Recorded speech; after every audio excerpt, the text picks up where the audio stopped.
All right. My name is Joseph, and my school has a big LGBTQ population.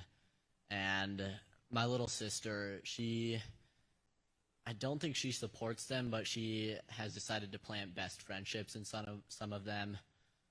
And I don't know how to put up with it. No, not put up with it. Like, go about it. Yeah. Yeah, sure. Yeah, look, I mean, love in all things, right? And so, first of all, we have to have grace and love, but we have, I think, a misconception of what love is in this country. I can get to the most cliche Christian sermon ever, but we have some first-time people that haven't been to church here. I know that because you guys contacted me beforehand. There's 4 types of love. Well, there's more than that in the Greek. There's phileo, agape, eros, and storge, and they're all completely different, right? So agape is for God, so agape the world. So he gave his one only son, a sacrificial love. Storge is a love between a spouse and a child. Eros would be love between a spouse, like the love I have with my wife. And phileo is a brotherly love, right? But in all love, we want to try to get people to live the best life that they could possibly live. And sometimes that requires the communication of information that people do not want to hear, okay? Now, that does not mean you have to be harsh or cruel or mean. But let me tell you an example of someone who loved me that I did not think they were doing what I needed to hear in a specific period of time. So I hate the dentist. I think they're like medieval witch doctors, okay? I'm sure we have some dentists here. God bless you. You do good work, important part of society. I hope you don't harm anyone, okay? I'm kidding. Not really. I hate it. Can't stand it. I'm sure a lot of you agree, right? I avoid them at all costs. So I had this throbbing in the back of my mouth. In June and July, I conveniently ignored it, as any stubborn, person would do. August, it got worse. I could barely open my jaw. I couldn't host radio. Finally, I found myself in a dentist's office, right? Not by my own choosing.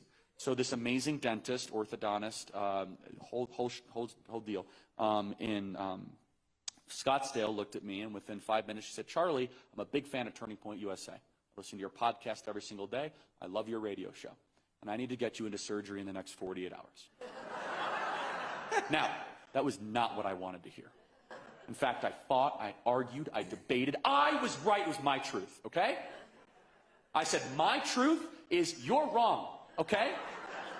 I'm dictating what I want. She said, that's fine, but you have a bacterial infection that will go to your brain, and you won't have any truth to spread to anyone.